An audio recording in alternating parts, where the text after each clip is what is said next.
I'm happy to be introducing Larry.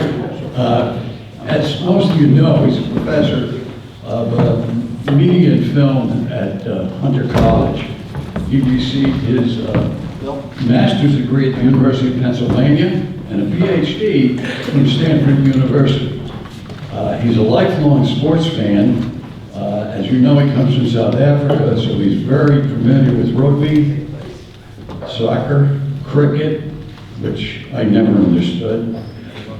When he moved here in the 1970s, he became a football, baseball, and basketball fan. Lives up on, as Denise said, on Blueberry Hill with his wife Sarah, and his daughter is a graduate of Weston High School.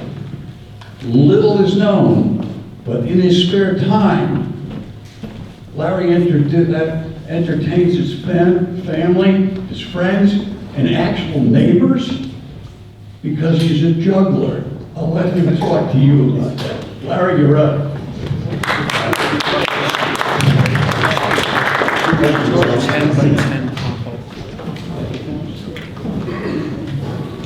Hi everyone, it's good to be here. Should we just Click the slide then.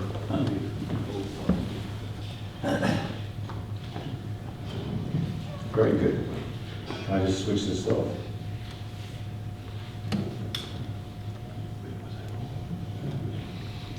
It's great to be here again. Thank you very much. Thank you to the Kiwanis for all the great work that you do in town and around. And I was here a couple of years ago. I spoke about the media IT industry and I enjoyed it very much. And I bumped into Tom and I said, Tom, have you had any sports topics at your talks? And he said, no, not that I can think of. So we were going to do it before the Super Bowl, but because of COVID, it wasn't possible.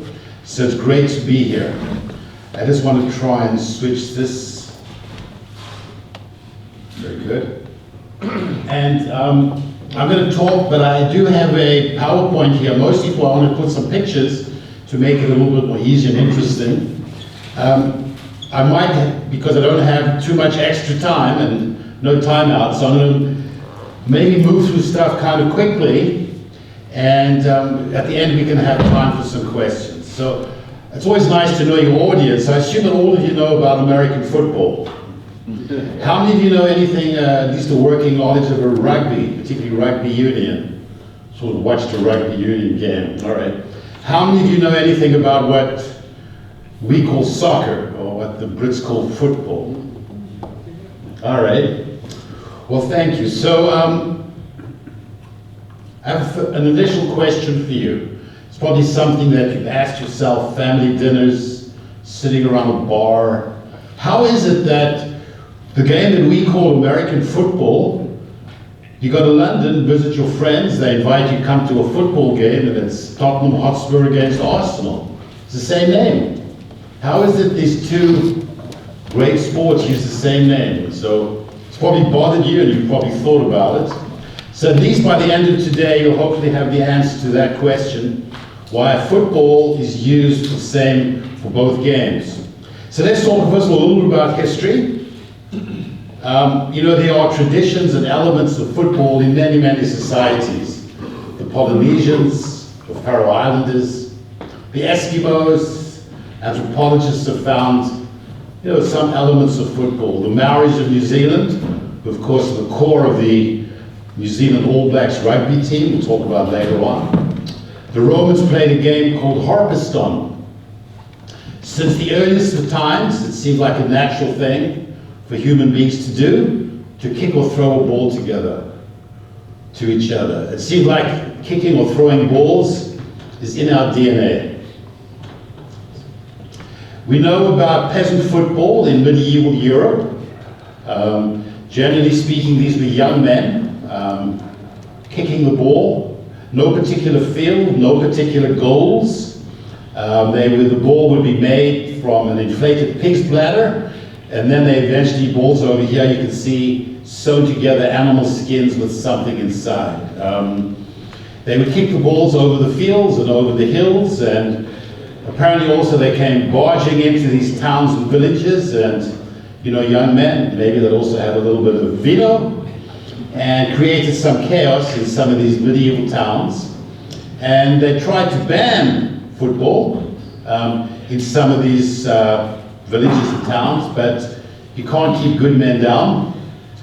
And so the game continued to be played. But it wasn't just peasants who were playing football. A couple of years ago, pre-COVID, I was with my family at Hampden Court, in England, and there's beautiful fields there, and that Henry VIII was roaming around, and that's where they have those early tennis courts. And so I wonder what they did with all these beautiful gardens, and it wasn't just for gardens, and I said, aha, I think they must have played football games over here against each other.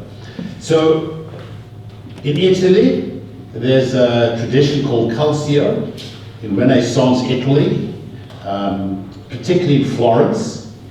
They played calcio. The game reappeared in the late 18th century and early 19th century as a British schoolboy game. The rules were not all the same, but generally speaking, it looks as if they were kicking the ball.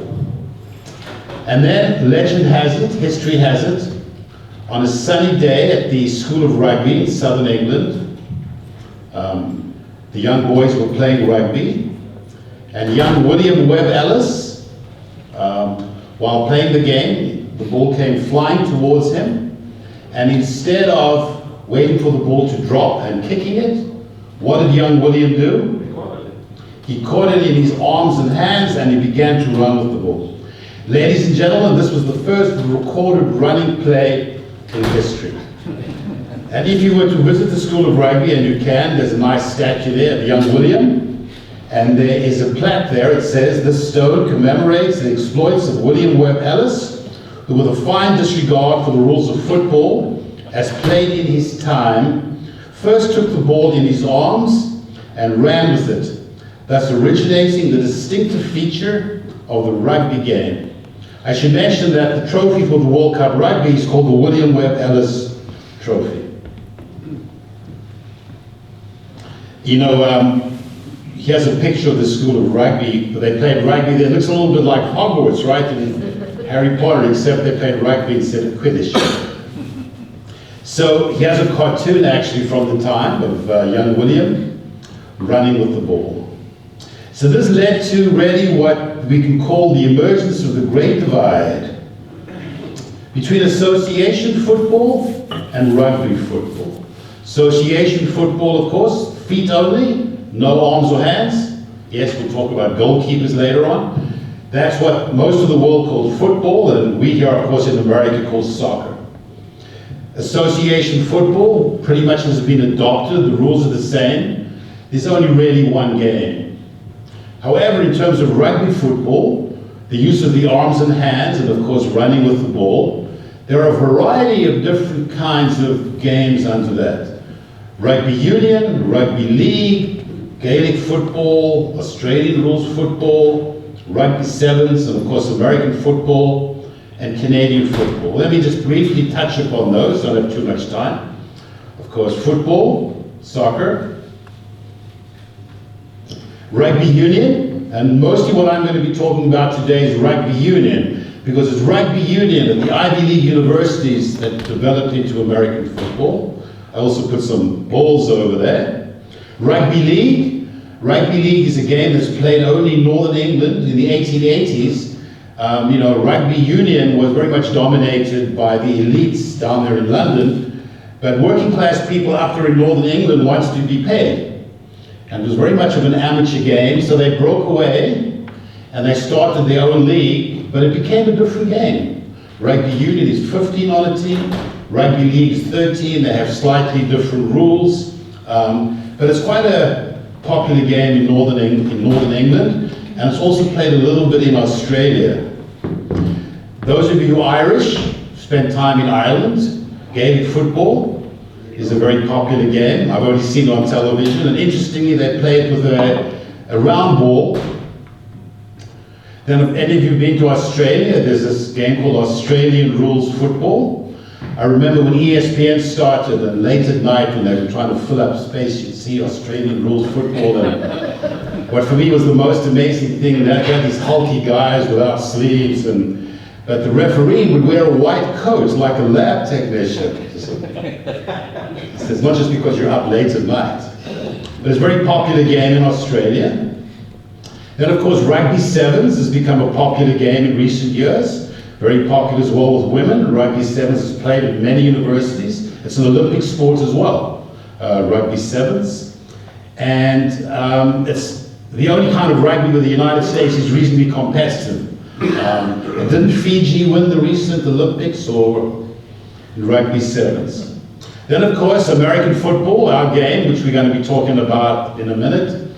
And let's show some respect to our neighbors and friends to the north, Canadian football. As you know, they play a version that's similar to American football. Different number of downs, slightly different field. And a number of American football players have gotten their start there. I think Warren Moon, Doug Flutie have made their way in Canada. So there's a very famous quote, football is a gentleman's game played by ruffians, and rugby is a ruffian's game played by gentlemen. So football, soccer was very much adopted in England as the great game of the emerging working class of the Industrial Revolution. Manchester United, Liverpool, Arsenal, Tottenham Hotspur. These famous teams were born in the Industrial Revolution and have been an important part of the lives of those cities ever since. Any of you had the pleasure of attending a Premier League soccer match have had that experience, how deeply embedded these teams are in those great cities. Association football, soccer was exported to the world, and it became and remains the world's most popular sport. Popular on all continents and played in every country in the world. Rugby was more of an elite upper-class game. It remained an amateur game well into the 20th century. In the words of Matthew Arnold, headmaster of the School of Rugby, it encouraged muscular Christianity. Rugby, of course, as you know, was exported to Wales, to Scotland, Ireland and France. In fact, there's a big game on today, isn't England's playing Ireland. A friend of mine said he couldn't attend this on Zoom because he had to watch the game. And of course, rugby was also exported to the British colonies with significant European populations. New Zealand, of course, the famous All Blacks. Australia, the Wallabies, and of course, my home country, the Springboks. I'll have a few words to say about South African Springboks a little later on. The other great British export, of course, cricket, was exported to the English Caribbean and the Indian subcontinent, South Africa and Australia. You know, at the times of Brexit and Boris Johnson, the royal families having lots of problems, it's good to be reminded about some of the good things that the Brits have done for civilization. Soccer, rugby, cricket, and tennis. And of course, let's not forget about the Beatles and baking shows. So thanks to the Brits for something. So there we go. So in Great Britain, Europe, Latin America, association football, rugby football. So because the kicking game was more popular, they used the word football and they dropped the word association. The running with the ball game, the use of the arms and the hands, they called that rugby after the school where William Webb Ellis had been. In the United States, as we'll see, rugby football becomes the more dominant game, and they drop the word rugby because of the association with England. So then we have on the other side association. Association becomes soccer.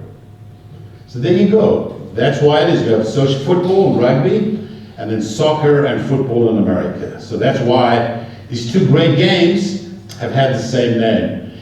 In fact, if you think about it, American football's a bit of a strange word. You don't really do much with your feet other than run. It really should be arm ball, right? You catch and throw. Soccer, you can see, you know, why you would call it sort of football. All right.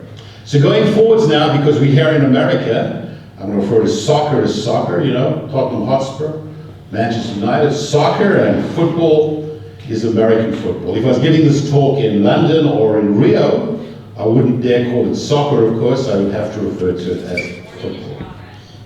So let's first talk about rugby union a little bit. Rugby union, 15 on a side, one team only, no offense and defensive teams, relatively little substitution, backward pass only, What in football, you lap at the end of the game when you're desperate. You can only tackle the ball carrier and no blocking. Tackle below the waist, very limited substitutions, and play started by the scrum and the line out, and no padding. I have over here a little video I'd like to show you.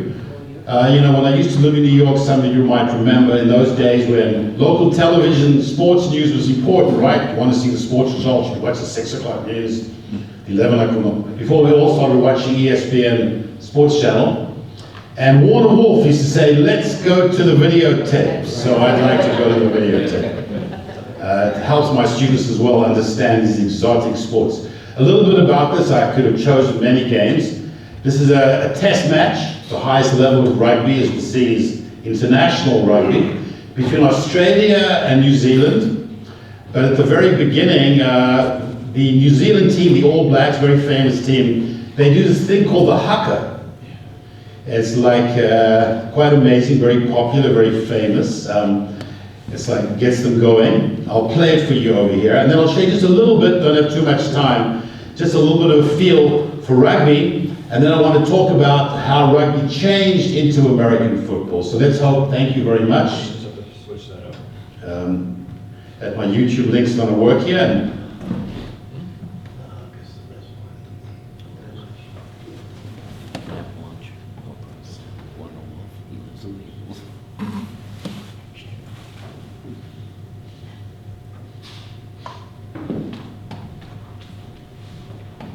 Make it big if I can. Does it sound? No, it's not coming over to the Zoom side of it. It's not on the Zoom side. Can you play it from there?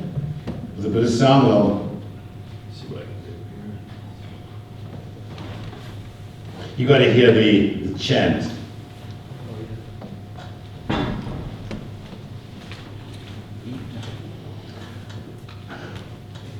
This counts for extra time at the end, like the soccer match.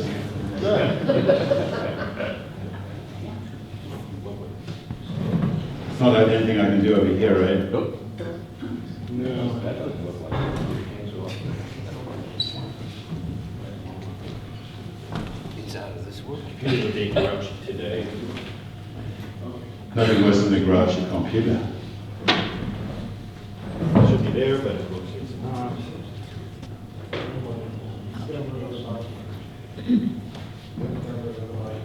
That's my PowerPoint, yeah.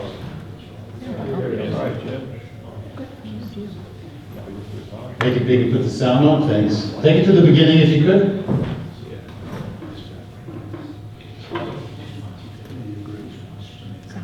Any sound there? Should be, but that's not. You're gonna get myself.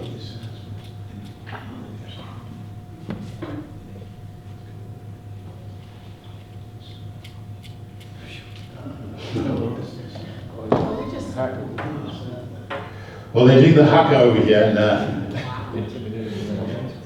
it terrifies the opposition. And I've heard that the Jet. Is that where Michael Jackson got his move? I've heard that the New York Jets are so desperate they're bringing in some All Blacks to maybe do the haka ahead of time. But you cannot sound it here. So, all right. Well, so just I was going to forward fast. It's just a little. Just want to see a little bit here. I want to talk about the scrum and the line of scrimmage. It's going to. Not getting any sound there. 15 on a team. Too bad we don't have some sound, but let's still. Yeah, sorry about that. That's. It's over there on the right-hand corner.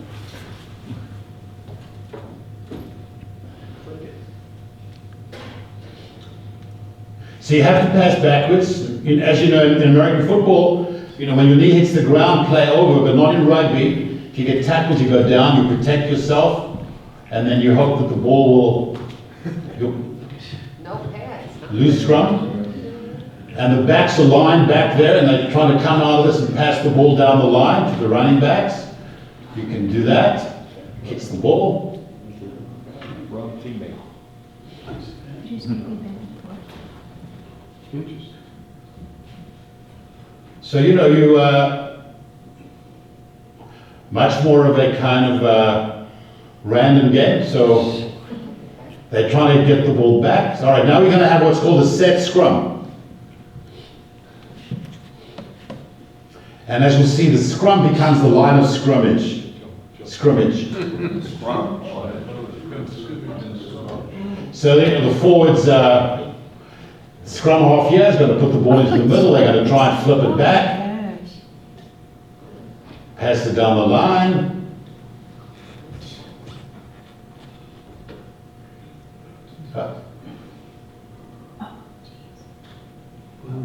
Oh, yeah. Tom Brady. All right, so thank you. Let me quit this. How do I get back to my? All right. Larry, it looks like the players are not connected to their coaches the way I always see in America. They're always connected to their Yeah, we'll talk about that. Very good. So the scrum to the line of scrimmage. Let's just talk briefly about the positions. So rugby, talking rugby union here, 15 players on a team to 11. In football, you know, in rugby you have 8 forwards. That gets reduced to 6. You know, the different positions. You know, let's talk about offense here in football. We'll talk about defense separately. And then the scrum half and the fly half in rugby, they're the key backs. They become the quarterback. That's number 9 and 10 over here. What are called the inside and outside centers, those become the wide receivers. And the number 14 and 15 here, those become the running backs and the fullbacks. So those are the shifts, how football positions develop from rugby positions. All right, so rugby football was very much played at the Ivy Leagues at Rutgers University in the late 1870s. Any of you Yaleys? Well, you know at Yale there's lots of Walter Camp Hall. When you come into the Yale Stadium, there's a Walter Camp entrance, there's a Walter Camp dinner. I've spent time in the beautiful library at Yale looking at the Walter Camp papers. Walter Camp was a student at Yale. He played in the early rugby football, now let's call it football. He became a coach. And then he became like the philosopher king, or maybe like the commissioner of football. The major innovations, I can't get into all the innovations that Walter Camp in particular. The major ones are the development of the line of scrimmage, the rewarding of possession, and the development of the number of downs. Let me read to you what a football analyst at the time wrote about Walter Camp's innovation. To Walter Camp, rugby had one glaring weakness. It didn't make any sense, he felt, for a team to gain 10 or 20 yards and then be forced to risk possession in a scrum, out of which it was uncertain who would get the ball. When a team was advancing the ball, Camp reasoned, it should not, in effect, be penalized by the haphazard fortunes of the scrum. On the contrary, it should be rewarded by keeping possession of the ball. Then, of course, once you begin to reward possession, the other side that you have to come up with a solution, which took them a little while, but it was kind of obvious, the number of downs.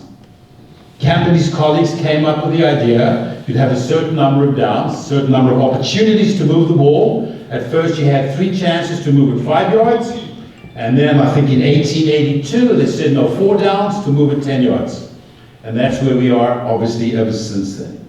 Let me read to you as well what a prominent sports historian wrote about Walter Camp's great innovation.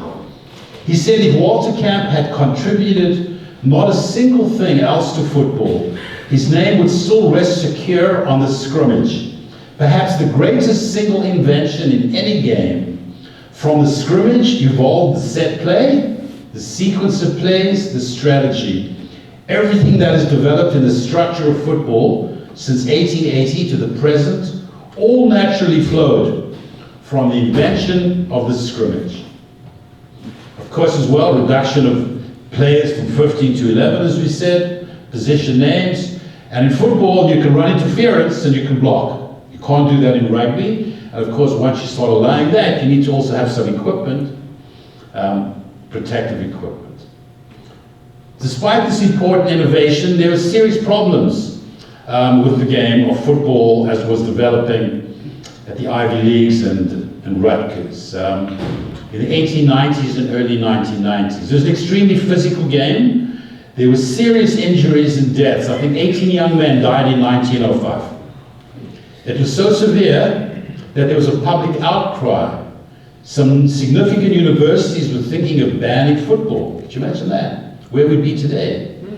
It had also become a little bit dull for spectators. You had these mass momentum plays, most infamously the flying wedge, where they would just run at each other. And as you can see in the picture over here on the left, you can see the ball carrier in the middle, low down. And these other guys, as part of the wedge, they actually had like, on their trousers, they had like handles. So they'd hold on to each other's trousers over here and they'd move down the field together.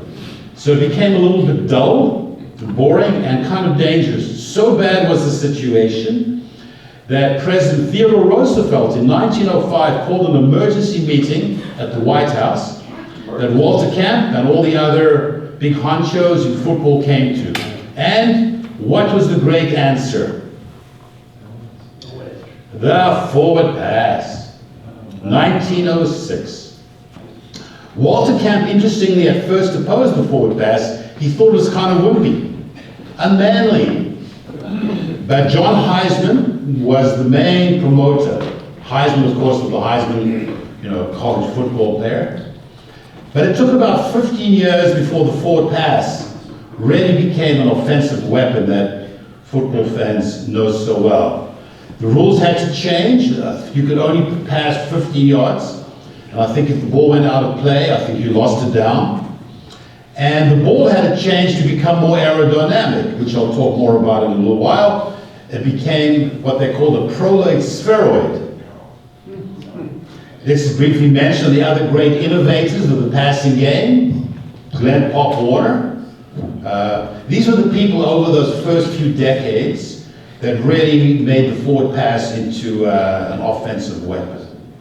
The other pioneers, as you football fans know, Newt Rodney at Notre Dame, very important innovator in terms of the forward pass. George Halas, the legendary coach and owner of the Chicago Bears. And of course, just to mention, Don Hudson is generally considered the best wide receiver before the war years, the early years. And it was tough to be a wide receiver then because there was none of the pass interference rule. Now you can only bump the wide receiver the first 5 yards, otherwise he's got to have a chance to get open.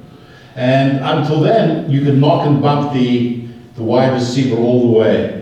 And of course, when I came to America, Lynn Swann was catching for the Pittsburgh Steelers, and I spent much of my time, I was in graduate school, Joe Montana passing to Jerry Rice. Was there anything better than that?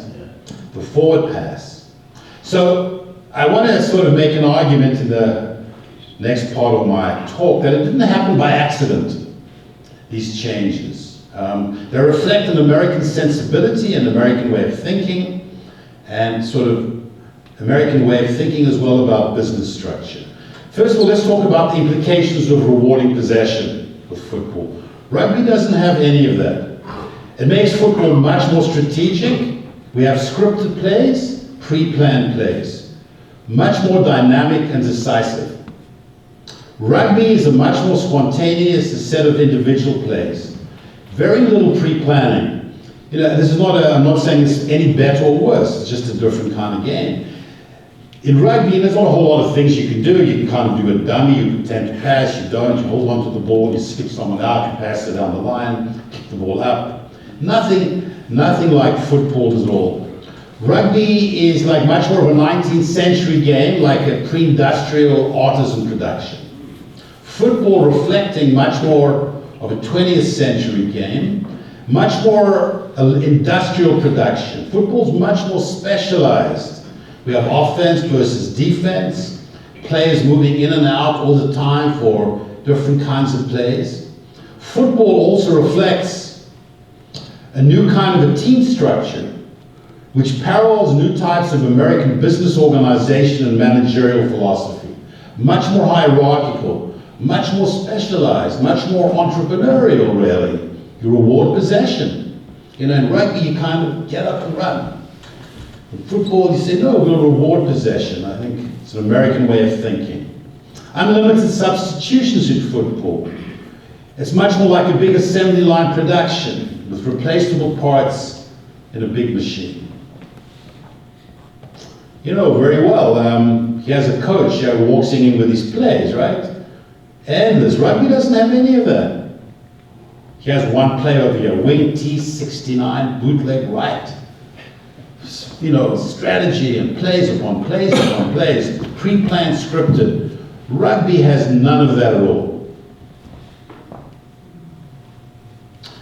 Football also, as a 20th century game, also reflects particularly the development of the forward pass. The development of the passing game parallels the revolution of air flight. The forward pass was born just a couple of years after the Wright brothers flew their plane on the beaches of Kitty Hawk. The aerodynamic ball, the prolate spheroid, becomes more aerodynamic. You cannot throw a spiral pass with a rugby ball.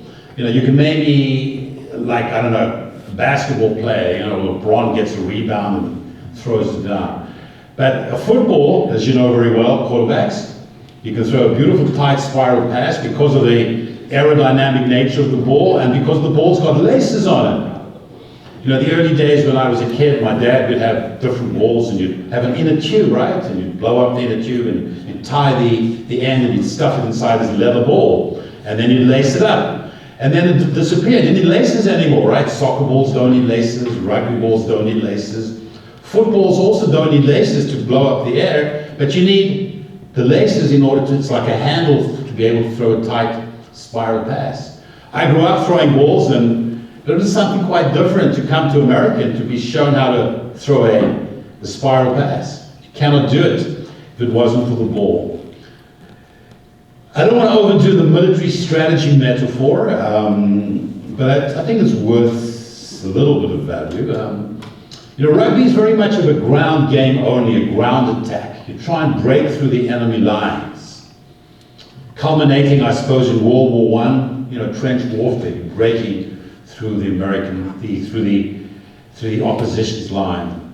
Football still has the ground game, but it introduced the air attack. Think about the introduction of airplanes at the end of World War I, flying behind enemy lines. The deep strike behind enemy lines, you know. That playing football that we all enjoy so much, you know, the quarterback, you know, play action fake and the defense thinks it's a running play. Quarterback's got some time right, and he looks at his options, and the wide receiver, fleet of foot, gets behind the defense in full stride, touchdown, air attack. Rugby has none of that. Rugby only is a ground game. And as you know, in football, a good offense has a running game, and it has a passing game as well. Rugby only has the ground game. Some other differences.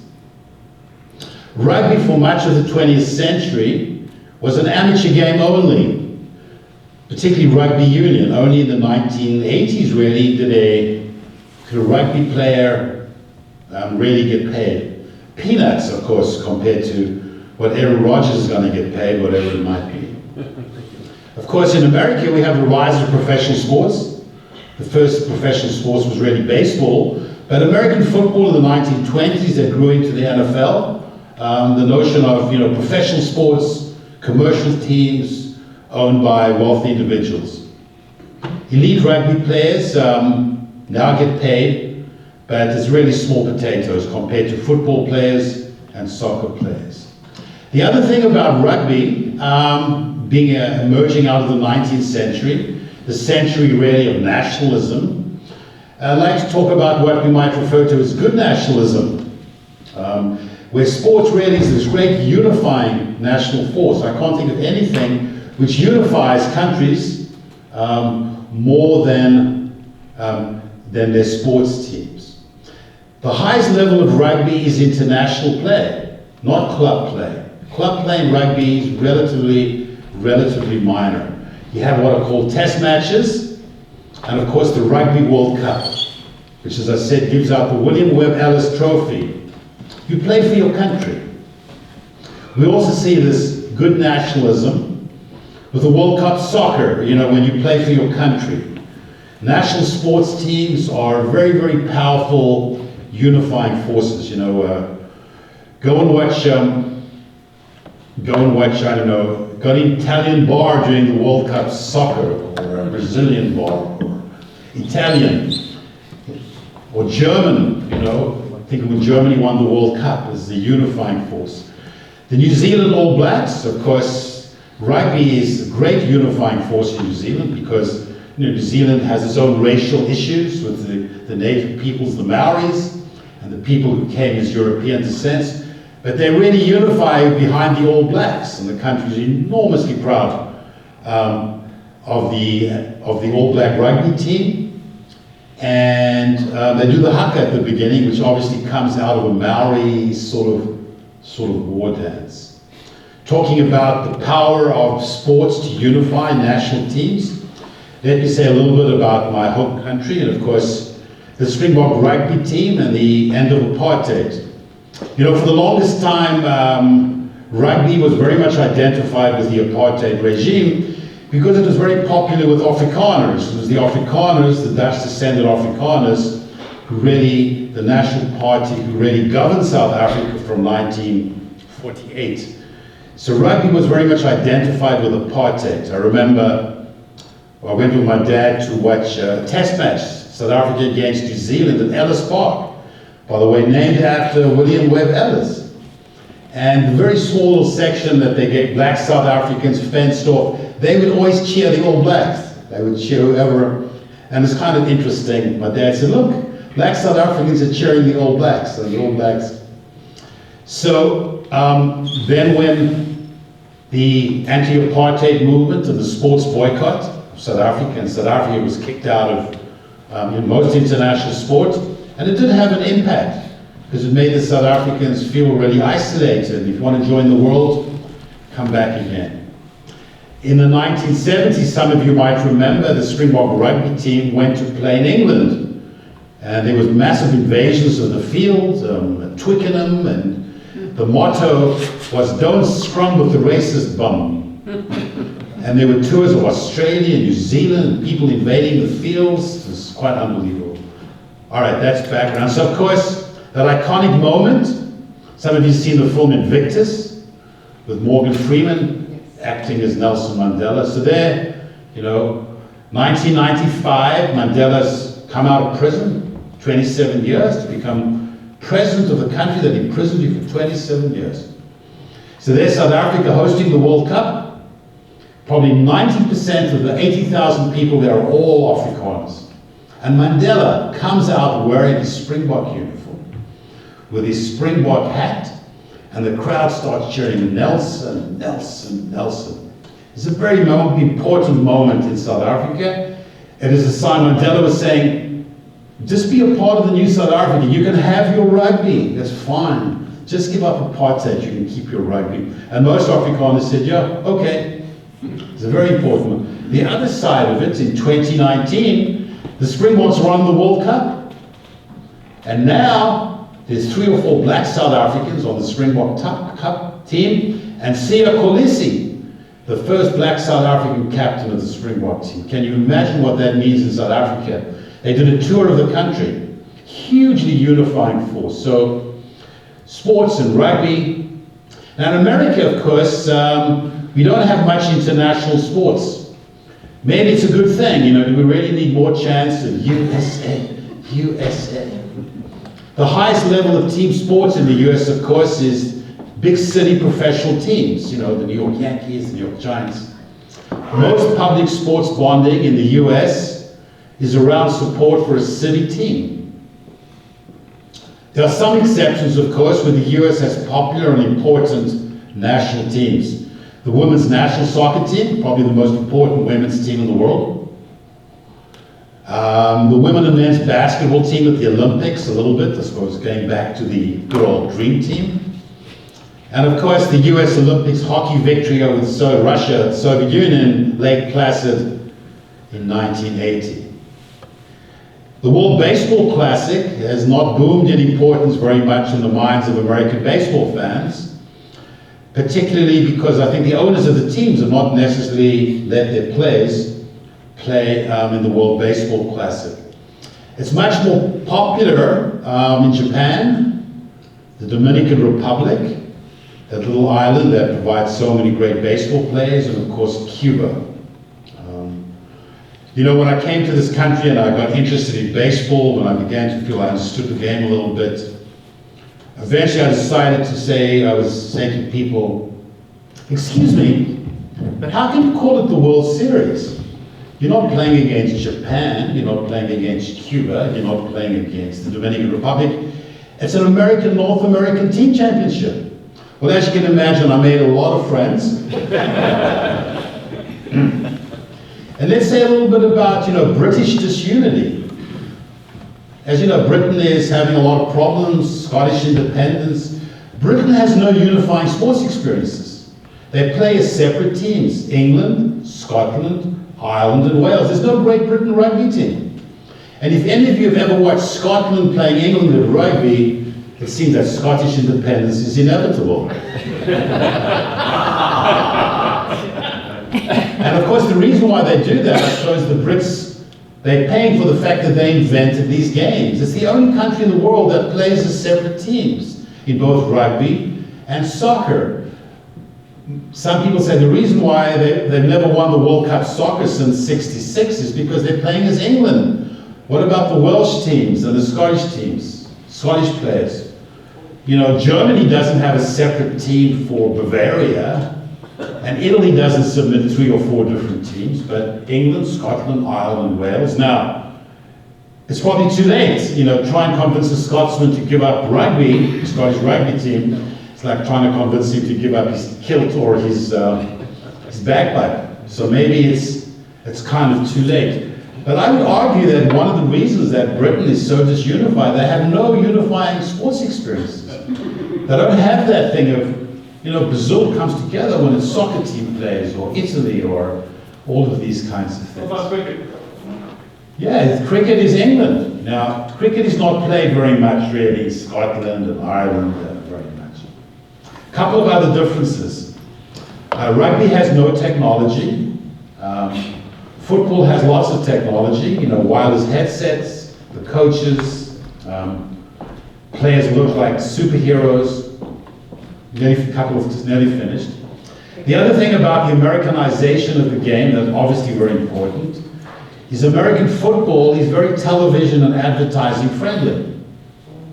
The 30-second television commercial is custom made for timeouts. No timeouts in rugby and soccer. The National Football League has always been very sensitive to the needs of television. Lots of exciting offense. With the decline, of course, of prime-time television watching, because of DVRs and streaming, live sports has been the savior of the TV networks and the television advertising industry. Professional football is, of course, at the top of the heap. The recent NFL contract, $110 billion over 11 years. $110 billion. The top 20 watched television shows are all Super Bowls. Commercial television came to rugby, a la Rupert Murdoch and geostationary communications satellites, much later, but it's really small potatoes compared to the National Football League. And of course, related to that is different types of clocks used in rugby and football. In rugby and soccer, there's a continuously running clock with extra time added on at the end, usually about 5 minutes. In football, as you know, the clock runs down and it stops a lot. Stopping the clock and timeouts allows lots of time to run commercials. Thank you.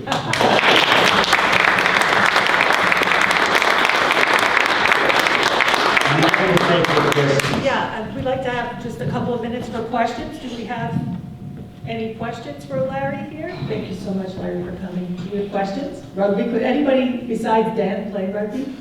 Yeah. You played? Yeah, I have a game of that. It's a fantastic sport. Just funny, like 10-second story. When I was in college, I was very good friends with the rugby team. And our senior year, we had rented a house next to the rugby team house.